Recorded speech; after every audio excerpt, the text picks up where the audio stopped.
Hello friends and welcome to Sustainable Prepping, your home for fear-free emergency preparedness and a sustainable life. My name is Brecky and today we're going to be talking about my 5 essential cooking skills that you need for emergency preparedness.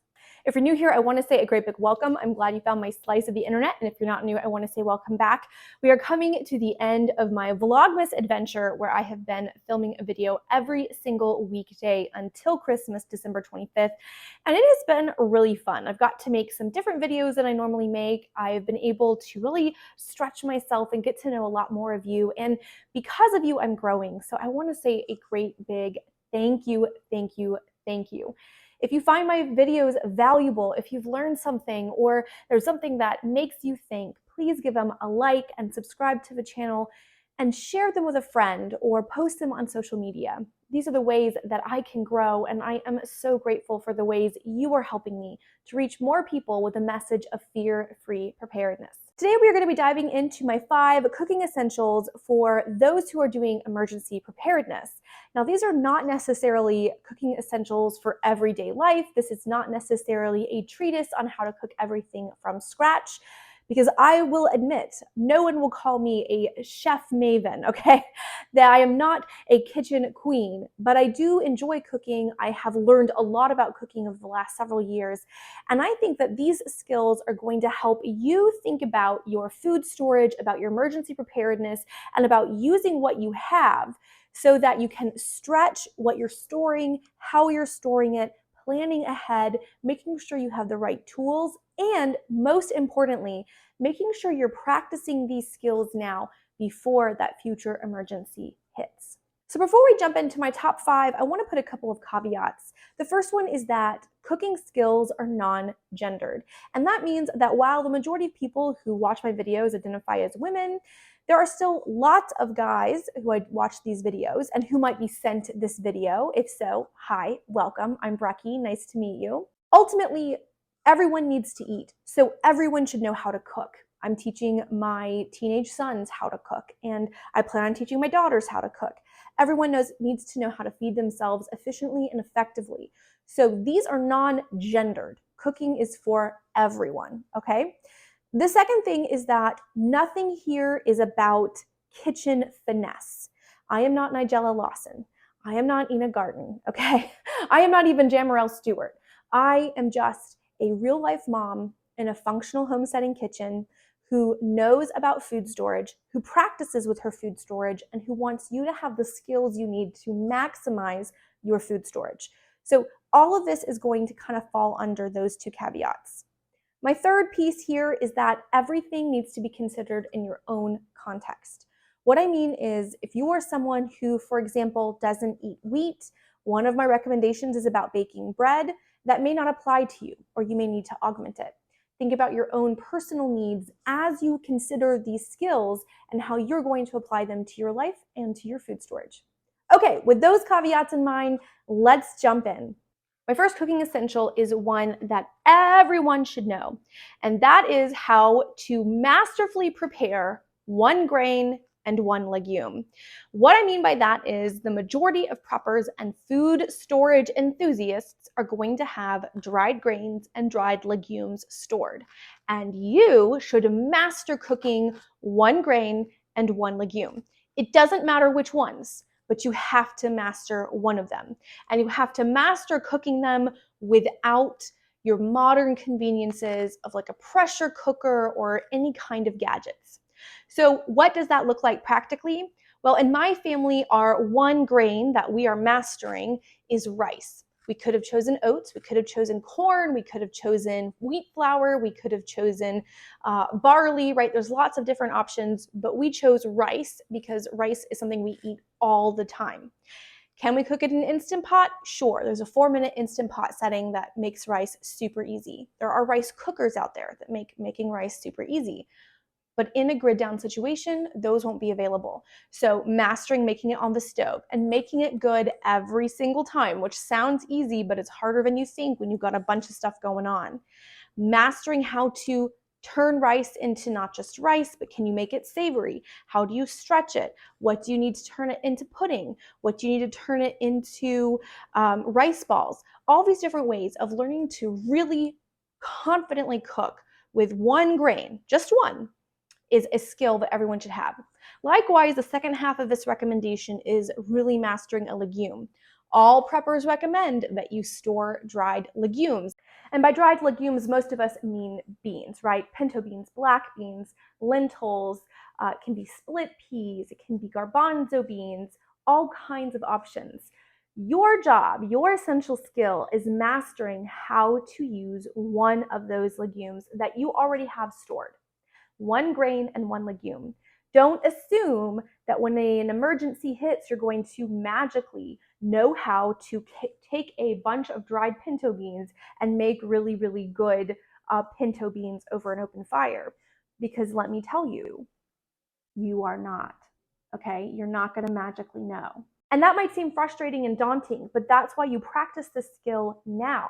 So really master your dried grain, really master your legume. Just pick one of each. The more you know, great, but start with mastering one of each. Feel really, really confident so that you have half a dozen recipes you can do in your sleep. You know how to soak, you know how to rinse. And this is important because some things like kidney beans, red kidney beans, have chemicals, phytochemicals in them that can make you ill if you don't soak and rinse and cook them correctly. So learn your grain, learn your legume, really master them with confidence, practice using them in their storage form, however you're storing them, which is probably dried. Really know how to use them well. That is your first cooking essential to master. Your second cooking essential is one that comes with the caveat that this may not apply to you if you're gluten-free, and that is to master overnight rustic bread. The reason I suggest overnight rustic bread is because it is a no-knead bread. It literally is, you put the ingredients together in a bowl, you mix it up with a spoon, you kind of form it into a roundness, you leave it for 12 to 18 hours, you come back, shape it, stick it in a hot Dutch oven, and go. Really feeling confident in a simple, like truly hands-off bread approach like this is a wonderful skill. Here's why. Usually I recommend people make biscuits. The problem with biscuits instead of learning bread kneading is that biscuits take a lot of fat, and fat can be challenging to store. So learning to make this overnight bread recipe means that you can make a low effort side dish that adds easy calories. And if we're talking about an emergency, easy calories is going to matter a lot. Most people are already planning on storing flour and salt. Add in some yeast and oil, you have everything you need for a basic rustic bread. I will leave a simple recipe down below if you're interested in trying it out for yourself. But it is really just that simple. You mix everything up, you let it sit for 12 to 18 hours, you kind of shape it, you heat up a Dutch oven, put it in, cook it covered for 30-ish minutes, take the lid off, let it brown, and get a nice crust for another 10 to 15. Boom, there you go, that's your bread. Now, if you have the right kind of Dutch oven and you have the space to practice, doing this over open flames, so putting coals on top and baking it in a campfire is a way to level up the skill. In truth, I've never done it this way. As a kid, I baked biscuits in a cast iron Dutch oven, but I've never done rustic bread like this. I think that that could be another kind of extra bonus achievement unlocked level for those of you who are mastering this essential preparedness cooking skill. My third recommendation is mastering flavor combinations that work and practicing with them. Now, I originally was going to call this recommendation mastering one soup, one curry, and one casserole, but I wanted to actually make this more inclusive of different tastes and textures. So I wanted to kind of walk it back and say you need to master some different flavor profiles. That means you know how to put together a taco seasoning or a Mexican-inspired seasoning with whatever is on hand to make it taste good. And you know that if you don't have cumin, you can use this. If you don't have chipotle, you can use this, right? Really feeling confident in how to put together those flavors so that you can season whatever you have in front of you and turn it into a Mexican-inspired dish. The same things goes for Italian-style seasonings, right? What goes into a pizza seasoning? Lots of oregano and lots of basil. And do you want marjoram and thyme? Do you want to have rosemary in there? Do you want to create your own herbs de Provence mix? What do you do if you have to sub in perhaps foraged herbs? What does that look like? Knowing flavor profiles and how flavor combinations go together means that you can take a lot of really basic ingredients and you can take things like foraged ingredients, found ingredients. If you're bringing people together for a community meal, whatever they're bringing with you, and you can actually create recipes on the fly with what you have. And that's actually going to show up later. But knowing those flavor profiles first is key. Your fourth is really related to your third, and that is how to adapt a meal based on what you have. Now, this really comes with practice. When you begin cooking, you're going to want to follow recipes really clearly because you don't know how ingredients interact. I'm this way naturally. I like rules, I like structure, and once I know the rules and structure, then I kind of poke holes in it, but I really like to know where my boundaries are to begin with. Once you know your boundaries, then you can begin to push. Maybe you have a great recipe that you've memorized for grandma's chili, but grandma's chili calls for venison. Well, now you know if you want to replace venison, it's an easy thing to replace it with hamburger, okay? A little bit less easy to replace it with chicken, but still pretty similar. But what if there's no meat available? You only have a bunch of different kinds of beans. How do you work with those textures to make sure you're still getting a really hearty, satisfying chili? Or what if you have a ton of butternut squash? Can you incorporate it into that chili? Can you adapt what you already have memorized to use what is available to you?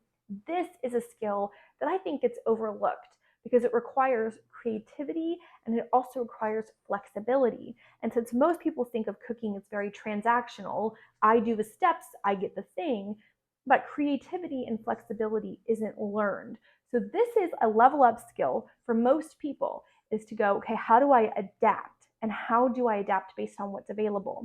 So if you don't know how to use certain items, start practicing. Start saying, okay, I'm going to make 3-bean chili, but I don't have any of the 3 beans I normally would make it with. What is similar? What can I experiment with? It does require experimentation in the kitchen, which can seem daunting. I know I get anxious around experimentation because it means you might make something that is not very edible, right?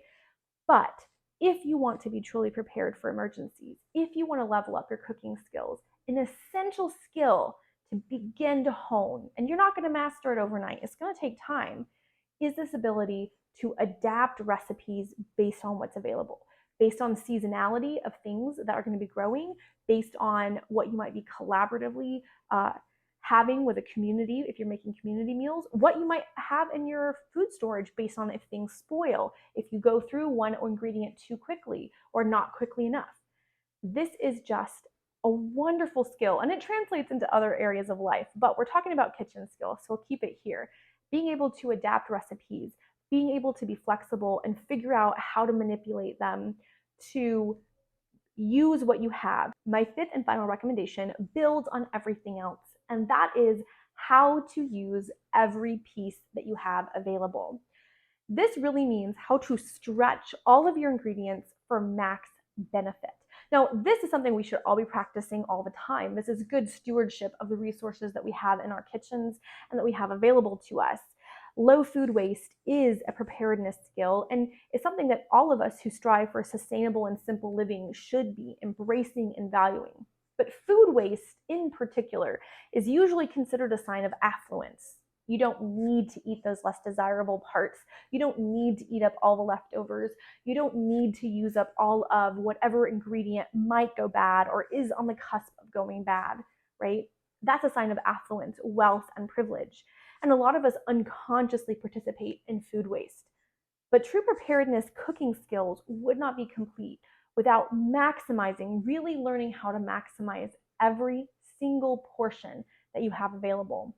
In a situation of food scarcity, we are going to have to eat a lot of leftovers and transform leftovers into new and satisfying and nutritious meals.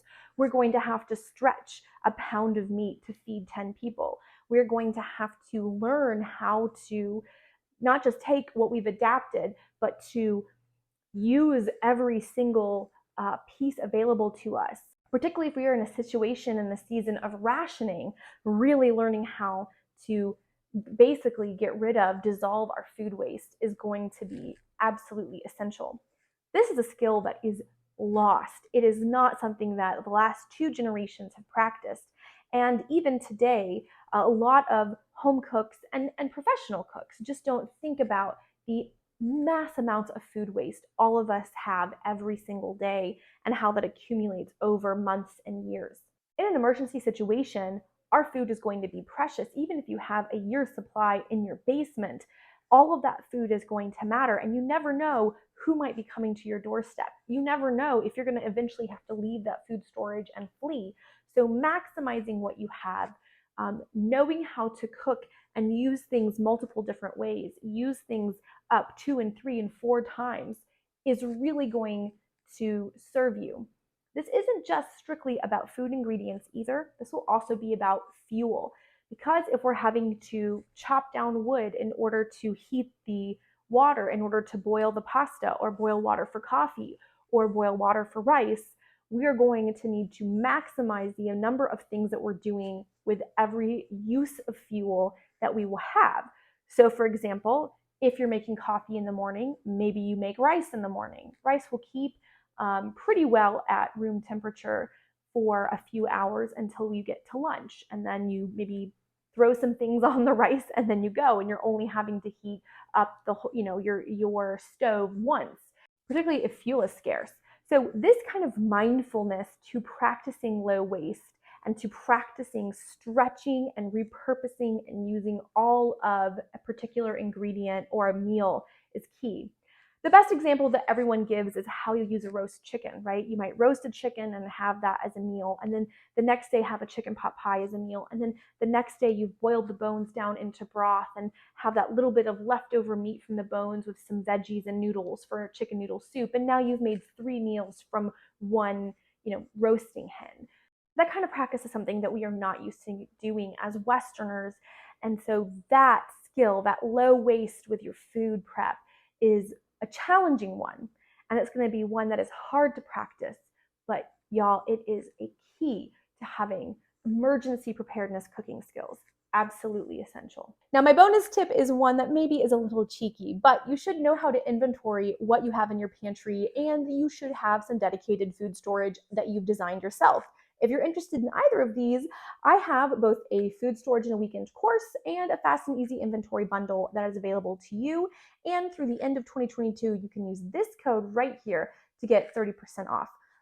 But truly, you should know what you're storing and you should know why you're storing it. And regardless of whether or not you use my course or my bundle, you should absolutely be doing those things. Food storage is a central tenet to emergency preparedness. And frankly, it's a tenet to sustainable living, slow living, homesteading, and feminist homemaking.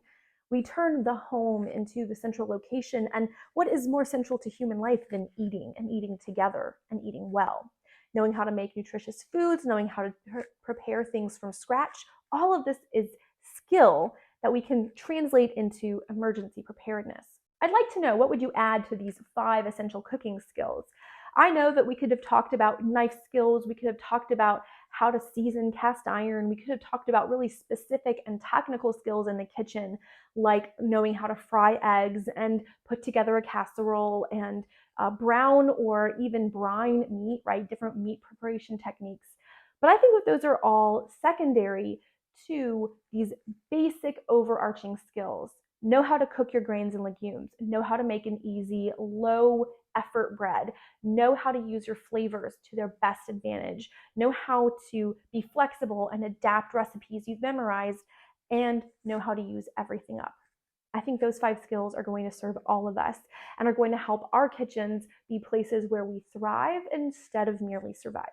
I hope you're all doing well. If you celebrate, happy Hanukkah.